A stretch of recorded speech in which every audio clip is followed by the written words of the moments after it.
Talented director Nag Ashwin Prabhas combination లో వస్తున్న science fiction movie కల్కి 2898 ఏడి భారీ budget big casting high technical values తో తెరకెక్కిన ఈ సినిమా మీద ప్రేక్షకుల్లో భారీ అంచనాలున్నాయి. ఇక కల్కి సినిమా స్టోరీ ఏమిటో, plot point, story idea Nag Ashwin ఎక్కడి నుంచి తీసుకున్నాడో నాగశ్విన్ ప్రమోషన్స్ లో భాగంగా పలు సందర్భాల్లో తెలియజేశాడు. గంగా మానవ జాతికి జీవనాధారం. కలియుగం అంతంలో గంగా ఎండిపోతుంది. అప్పుడు ఈ భూమిపై ఉన్న అతి పురాతన నగరం కాశీ ఎలా ఉంటుంది? మన సంస్కృతి కాశీ నుంచే ప్రారంభమైందనేది ఒక భావన. అలాంటి కాశీ మరో 1000 ఏళ్ల తర్వాత ఎలా ఉంటుంది? ఆ సమయంలో ఆర్థిక కార్యకలాపాలు ఎలా జరుగుతాయి? ఆ సమయంలో వాహనాలు ఎలా ఉంటాయి? ప్రజల జీవన విధానం ఎలా ఉంటుంది? వీటిని దృష్టిలో పెట్టుకుని కాశీని ఈ సినిమాలో నిర్మించారు. ఆ కాశీపై ఒక పిరమిడ్లా ఉండే భవిష్యత్ నగరం కాంప్లెక్స్. మన భూమిపై ఏమి ఉండవో అవన్నీ కాంప్లెక్స్ లో లభిస్తాయి. కాశీలో గంగా ఎండిపోయి కనిపిస్తుంది, కానీ కాంప్లెక్స్ లో ఆహ్లాదకరమైన సముద్రం ఉంటుంది. ఒక విధంగా చూస్తే ఇది ఒక స్వర్గం. ఈ భూమిపై ఉండే త్రిశంకు స్వర్గం. ఈ రెండూ కాకుండా మరో ప్రపంచం కూడా కల్కిలో కనిపిస్తుంది. దీని పేరు శాంబాల. దీనిలో నివసించేవారు మనకు భిన్నమైన వారు. వీరికి దేవుడు ఉండడు. ఇంకా ఖచ్చితంగా చెప్పాలంటే దేవుణ్ణి ఆ లోకం నుంచి బహిష్కరిస్తారు. కాంప్లెక్స్ లో నివసించే వారికి శాంబాలలో వారికి మధ్య నిరంతరం పోరాటం జరుగుతూ ఉంటుంది. కల్కి శాంబాలలో జన్మిస్తాడని అందరూ నమ్ముతూ ఉంటారు.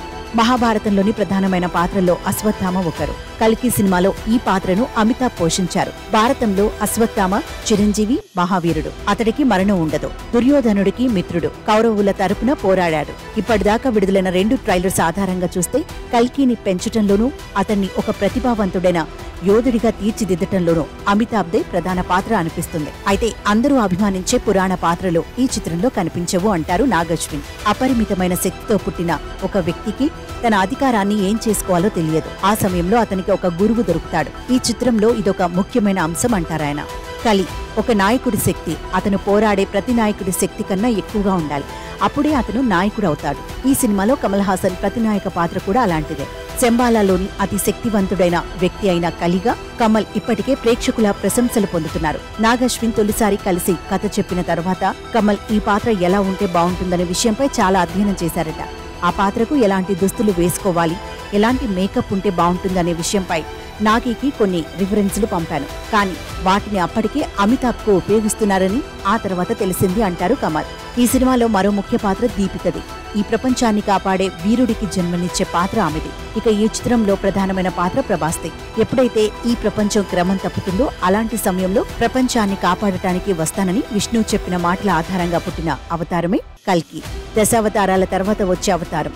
అయితే ఇప్పటిదాకా బయటకు వెలువడిన ట్రైలర్స్, ఇతర పబ్లిసిటీ మెటీరియల్ ఆధారంగా చూస్తే కల్కి తన అందమైన కలలో గుర్రంపైనే వెళుతుంటాడు. కానీ అతనికి తోడుగా ఉండేది మాత్రం అత్యాధునికమైన బుజ్జి. ఇంకో 2000 ఏళ్ల తర్వాత ఎలాంటి వాహనాలు ఉండొచ్చు అనే విషయానికి ప్రతీక ఈ బుజ్జి. ఇక హీరో కల్కికి ప్రేమికురాలిగా దిశా పటాని, మరో ముఖ్యమైన పాత్రలో శోభన కనిపిస్తున్నారు. ఇప్పటిదాకా ఈ చిత్రం గురించి మనకు తెలిసింది అతి తక్కువే. ఇంకా ఈ సినిమాలోని అనేక పాత్రల కోసం మరో 4 రోజులు వేచి చూడాల్సిందే.